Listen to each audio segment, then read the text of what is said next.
soul-pleasing dawn chorus. I could feel the blinding beam of day star on the lid of my eyes. I woke up to the sunlight kissing my face with the whole room smelling like jasmine. Is this heaven? I thought to myself. It felt like a golden blessing to wake me up like this. I was laying on a cozy oak tree bed that Uncle Ben made for me when he realized I could no longer fit into the cradle. They always treat me like a precious little child. I woke up from my bed and headed straight to the balcony to stretch. I fell in love with what I was looking at. A house looking onto a river stream surrounded by pine tree, forest and beautiful lavender yard. Everything seemed so familiar yet unfamiliar. I walked into the kitchen to see if my mom was there. Mom, I called. She was not there to respond. I walked through the lavender yard, touching the flower, breathing the fresh air on my way to the small cottage placed at the end of the yard. I know she would be there. Here you are. You got me worried for a second, young lady. I moaned. Come on, Rain. I was just enjoying my time having a drink with your dad, she replied. I looked to the left and saw my father holding a cup of tea, sipping while talking to me. I was bewildered. Suddenly, the world went dark and a strong wave of wind went off in my ears. I could barely hear what my father was saying. All I could hear was my own heartbeat. Dad, I whispered to myself. I was struggling to breathe, to talk, or to even feel anything. In the verge of collapsing, I heard a familiar male voice calling for my name. It's not dead for sure. Irene, can you hear me? Irene, it's time, said the male voice. For a minute, I could not breathe. Everything stopped like how I would imagine if the Mars stopped rotating. My eyes were shut, body half paralyzed, but my consciousness was still there. Am I going to die? I thought to myself. My vision reminded me of the space. Pitch black but calm. This is going to be my ending, I thought. There was no beep sound ringing anymore. Everything was calm. I could feel a bright light beaming from far and getting brighter by second.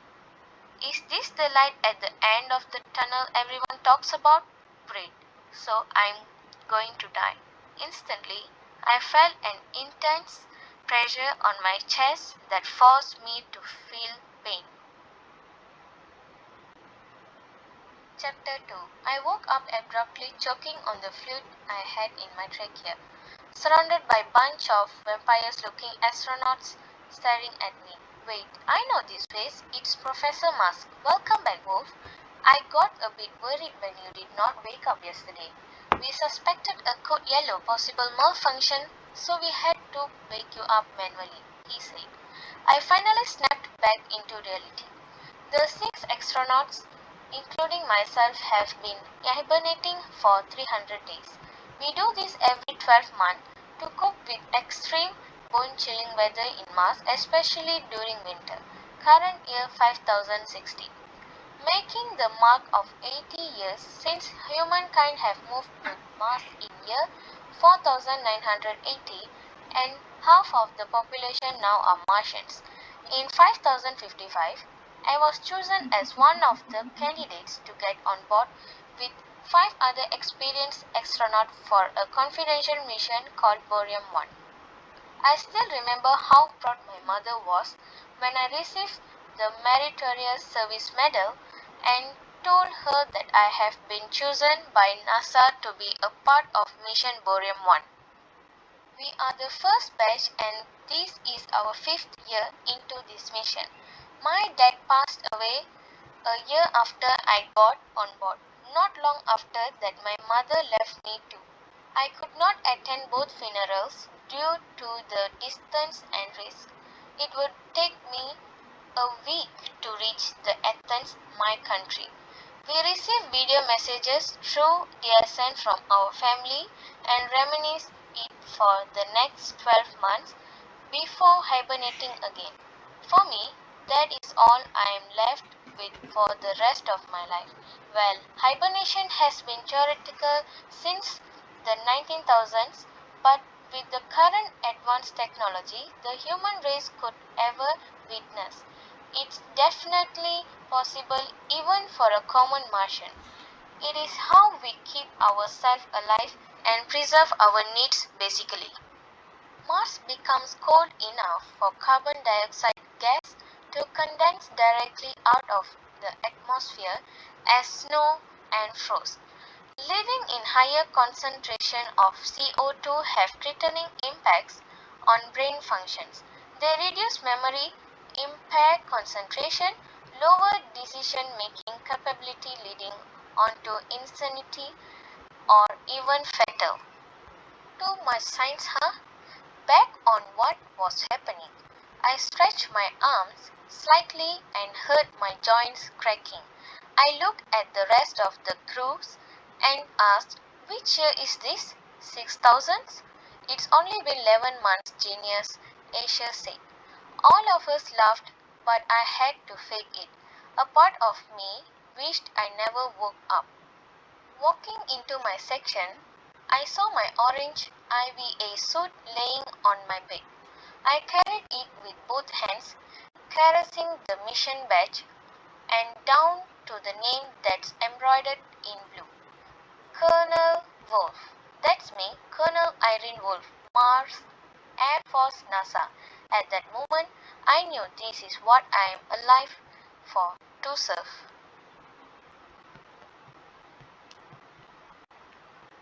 Of immortality pills? I asked Asher while watching him taking his medication. Asher Mavry, the deputy chief astronaut of Mission Boreum 1, a brother from another mother. Did you take yours? He asked. Of course I did, I replied with an exhausted face. You know, sometimes I wonder if you ever take any from the way you act. He continued. What's wrong with me? I take 3 every 12 hours, I asked. 3? No wonder. But nothing. You're perfectly fine except behaving like a nutcase and dreaming far-fetched things sometimes, Aisha replied. Hey, if I'm a nutcase, that doesn't make you any different, okay? And those dreams, I have no control over them and you know it, Asher. I snapped back. Okay. So what about this time?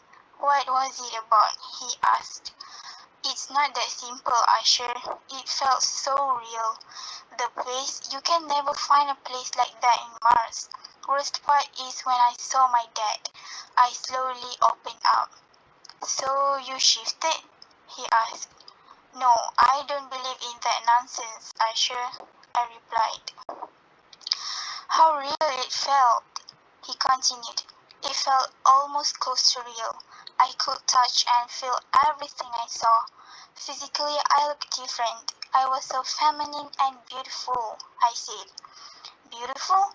I wonder if I would ever get to see that version of Rin, he teased. Excuse me? And I'm not sitting beside the sexiest man alive either, so shut up, I snapped again. He laughed. But hey, I have something to tell you too. Asher was interrupted by Professor Musk. Gather in Station 1, you both. We have quiet many samplings to do, he ordered. Yes, Prof, we replied.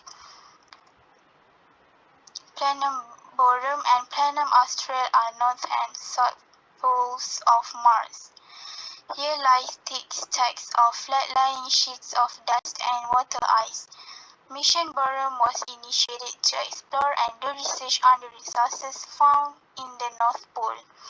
NASA has also sent us to test the capability of terraforming the North Pole just like other parts of Mars. Today, we're sampling the ice found on the inner crust of Boreum. We also have a theory that there is a rare type of non-renewable natural resource lying under the center part of the pole. It could be the first fellow resource that doesn't cause carbon emission other than hydrogen that's highly promising. Bumblebee F2 NMS are like Lander but a tactical robot that has a bit of human touch, helps us to analyze all the samples. While analyzing one of the samples, I noticed Lily wasn't around.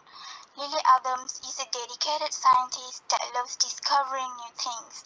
Can't believe she's not here to analyze the samples. B, do you know where's Lily by any chance? I asked. Bumble F2. Bumbly F2. I'm not quite sure, but I do know she wasn't feeling really well today morning, B replied. Is that so? I might want to go see her later. Do you want to join me? I asked. Sure, let me know when you're going, Irene, B said. On my way to the medical room, I bumped into Asher. He was standing at the corner with a devastating face. They were in a relationship, him and Lily. They were even planning on getting married. Hey, she's alright? I asked gently. This is worse than I thought, he replied.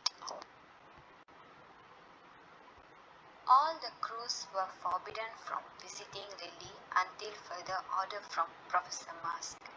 Her organs were slowly dysfunctioning. She is already suffering from a liver failure. Professor Mask predicts the heart may be the next. She stopped taking her medications, including CPH4. CPH4 is a compulsory drug for all the crews in this mission. It's a drug to treat autoimmune and allergic disease that targets different components of the immune system. Not only that, CPH4 activates neurons because their chemical structure mimics that of a natural neurotransmitter in the body. This allows the drug to attach onto and activate the neurons. Basically, to keep human in this freezing weather and red atmosphere. Due to not taking the required dose of CPH4 prior hibernation, her organs start dysfunctioning during the deep sleep. Lily requests for DNR, said Aaron, one of the crew. Asher shed tears silently. He wasn't able to speak. He walked away from all of us to his section. Not long after that, we heard him bragging. Why? Why? You can't do this to me? He screamed.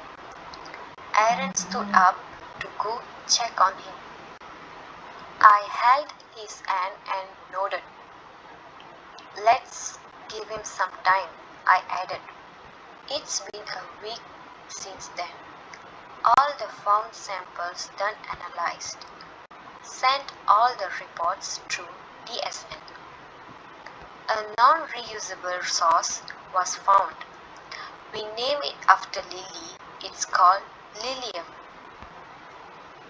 We were waiting for the signal from NASA to call us back home.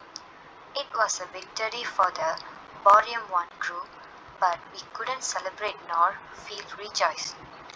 Lily was dying. She was more than a friend to everyone, a sister, a lover, and a senior astronaut. 2 days later, we held a burial for Lily. We sent the news of Lily's passing to her family. There were no reply signals from NASA nor her family. Bumblebee 1 also has finally signed off after assisting astronauts in multiple missions for 20 years. He was more than, at least for me. Last few days, the dream I had while deep sleep was running through my head. It was magical, a dream that I really wish was real. I don't remember the last time my parents sat together to have a tea. My dad was a very busy man, very busy that he forgot my existence, never came back for my birthdays or festivals. Hate is an understatement. I will forever be mad at him for neglecting me and my mom. He spent most of his time at the NASA headquarters. My father, General Robert Wolf, is the Deputy Chief Administrator of NASA. He completed the Mars terraforming mission. You might ask me, Irene, aren't you proud to be his daughter? Honestly, no. He was a dedicated astronaut, astronaut soldier, and a great leader indeed. But was he ever a good father? He was barely one. He financially supported us, sent me prestigious university, but never once asked how was I doing. But my mom once said, your father was a leader before he became a father. He prioritized our nation before us, but he never say he doesn't love us. Do you know how much he loves you? I still remember I replied, well, he loved his job more than both of us, Mom, that's for sure. He sent me few messages 2 days before he passing, but I never really had the courage to open them. I know it will be too overwhelming for me. My mom told me he died in service. While, well, that's how he probably wanted his passing to be anyway. Shortly after that, my mom died in sickness. Uncle Ben, my mother's brother, told me that the news of her passing. He never talked about the sickness that killed her too. God, I miss my cousins. They probably don't miss me the way I miss them. One day we received a signal from our key antenna. Code red, the antenna has been damaged. Rain, look at this. Erin accused me to look at the monitor. No way, Aisha said. The antenna structure is totally collapsed. The key antenna failed threatens the Deep Space Network (DSN), I say with a worried tone. This is why we didn't receive any signals back, Erin asked. Maybe, Aisha replied. Asia, one of our crew, she was shocked too. But no way, antenna could be damaged that easily. No storm, no animal threat. Man, it's not even winter. How come? I wonder. We we informed Professor Musk. He calmed us down and was trying to figure it out if we could fix it. I was feeling uneasy. Something wasn't right. Unless someone physically broke it, there is no way the antenna could be broken by some stupid whine. Bumblebee isn't here to help us anymore. One thing I know, it's a dead end. It's impossible to operate the spacecraft without DSN.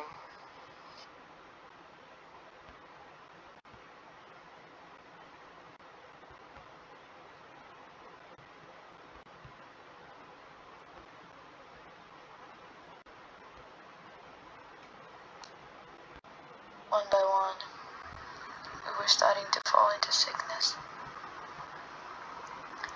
Asia's gone. Asher is in his deathbed. We were all running out of medications. I've been sick for a week now, but quite the fighter, you know. Aaron, on the other hand, is getting worse day by day, while Professor Musk doing just fine. I'm only left with 4 more CPH4s until my organs start to dysfunction. I worked day and night trying to fix the antenna, but nothing seems to work. While roaming in my section, I caught a glimpse of a picture of Asher and I from college days. We were so happy in that picture, but he's going to leave me soon. I wanted to visit him for one last time.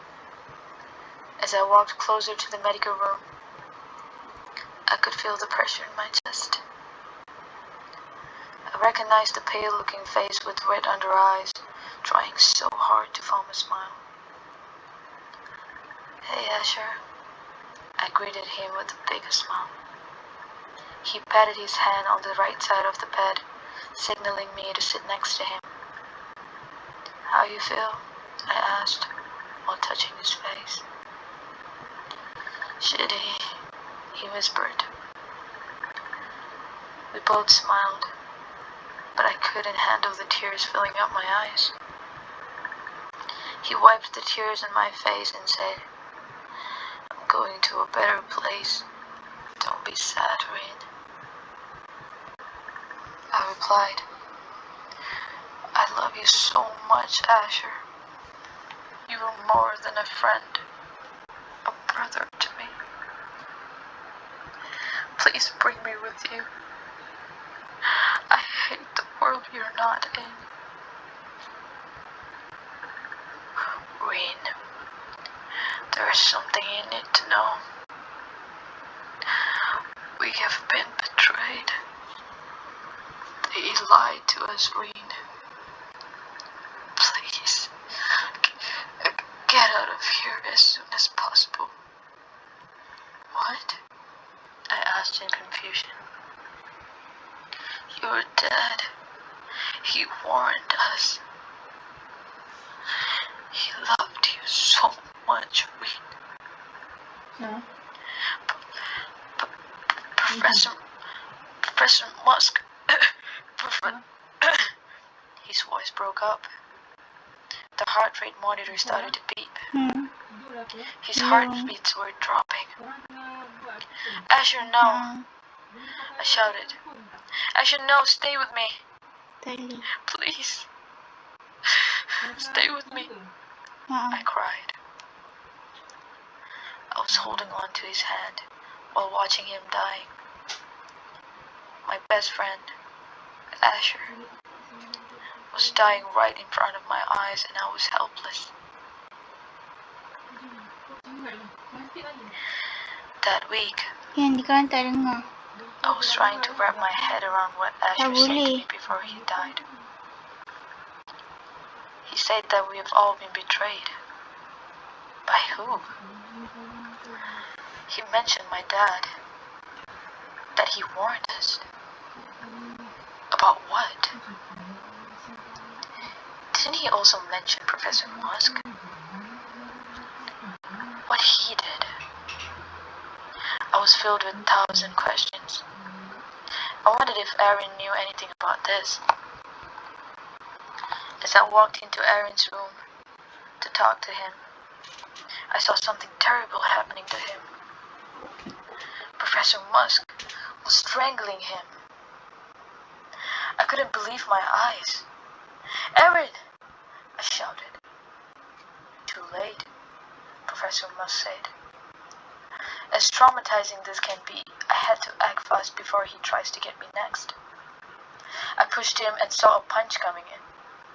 I dodged it with my elbow and gave him a knee kick, aiming his abdomen. I knocked him off with a right hook and storming left uppercut. If he thought he could win me physically because I was sick, he undermined me. I dragged him out of the lobby and tied him up to the rolling chair. Finally, when he was fully conscious, I started my interrogation. "Why did you kill Aaron?" I asked. So I have to tell you, huh? Only Aaron, you think?" My eyes widened. Have you ever heard of amyloidosis? Injecting high dose of intravenous drugs into a patient for treatment purpose.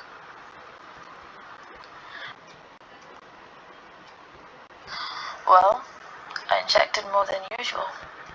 It increases the buildups of protein in organs and tissues that will eventually cause chronic infections, inflammations, organ failures, and leads to death. Who do you think killed all of you crews? Carbon dioxide? It was me. You homicidal scoundrel! What do you get from killing all of us? Killing all of you will keep me alive, Reed. What? Come on, Reed. You still hoping that NASA will come and find us to be our saviors? You silly. Who do you think broke the key antenna? Me. I'm not going to lie. Killing Aaron and you were the toughest part. Technically, I haven't killed you yet, but still. Both of you refused treatment for me. You depended on CPH4 while Aaron wanted to die naturally. I should have respected his decision, though. But he was taking too much time. His words were killing me. I could feel the heat going up to my head. I was on the verge of exploding.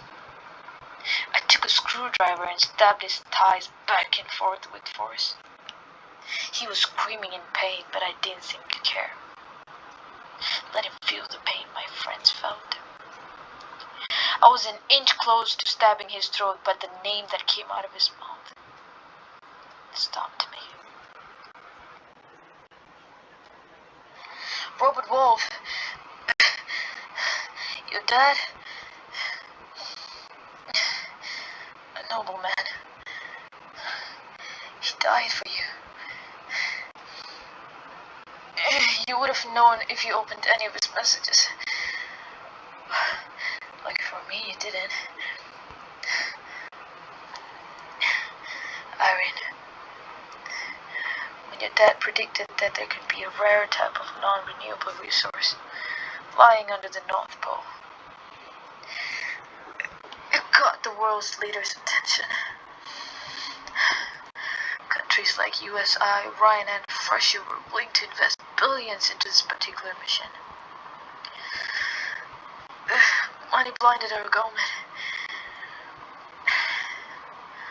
Knowing well the survival rate is too low and the atmosphere is extremely dangerous, NASA decided to proceed. We were basically scapegoats, Rain. Your dad didn't know about this mission until your mom told him that you're a part of it. It was a hard pill to swallow. I was in shock.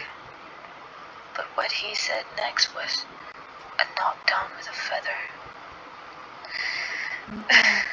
There's no future for us, Reed.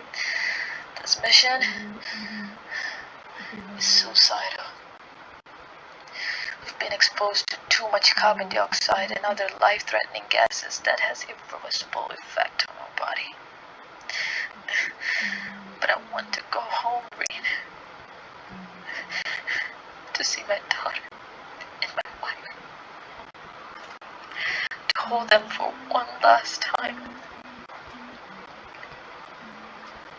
He said sadly.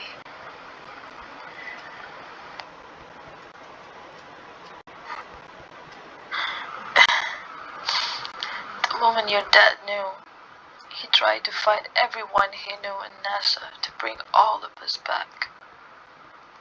Especially you. When he threatened to expose them, they killed him. At that moment, I could feel tears rushing to my eyes, blurring my vision.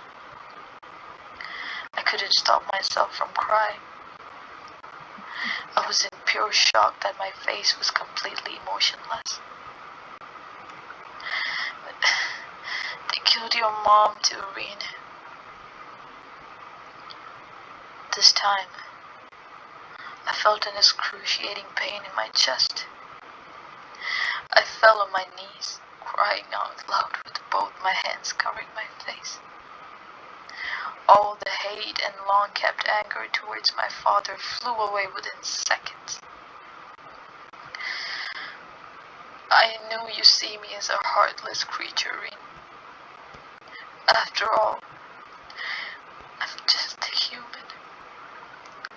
I believe all is fair in love and war. I needed to kill all of you to use the Mercury capsule.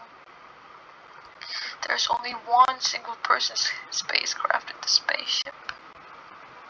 I had to read. For the sake of my daughter. He started crying. Meanwhile, I was still laying on the floor crying in a complete state of denial.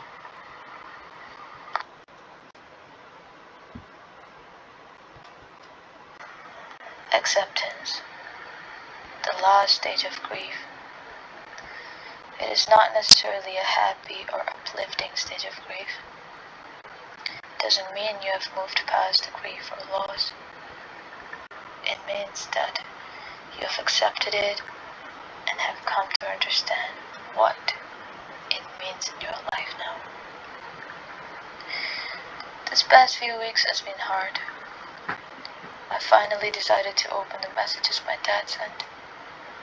I wish I could hug him and never let him go. He was never really an expressive father, but he definitely loved me. In his messages, he said that he was very proud of me when I first graduated and joined NASA. He said he saw himself in me. I was as dedicated as him in these missions. He also said he wanted to build a house for 3 of us to live together when he retires. A house that looking onto a river, surrounded by pine tree forests and a beautiful lavender yard. He also wanted a small cottage so we can all sit and have tea together. Sounds familiar? Exactly what I saw in that dream. Maybe it was all a sign. I let Musk go that day. I felt like that was the right thing to do. I mean, what can I say? Love can make a person go nuts. He took the spacecraft and left. Well, at least he gets to see his family before he dies. I will never forgive the government for killing my parents and my future. But acceptance is the only choice I'm left with. I turned on my hibernation pod and put on my IVA suit for the one last time.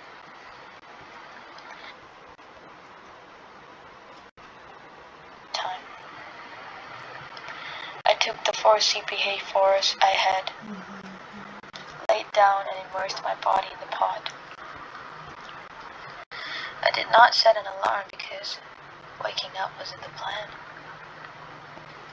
I programmed the chamber to self-destruct after 24 hours.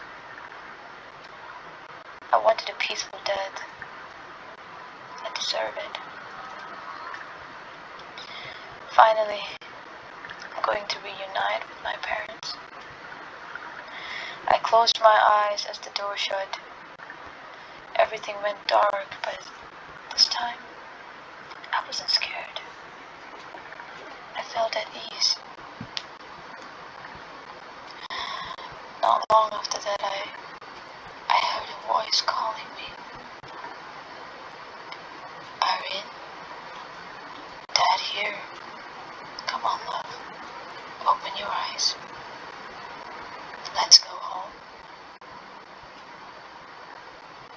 Signing off with love, Colonel Irene Wolf.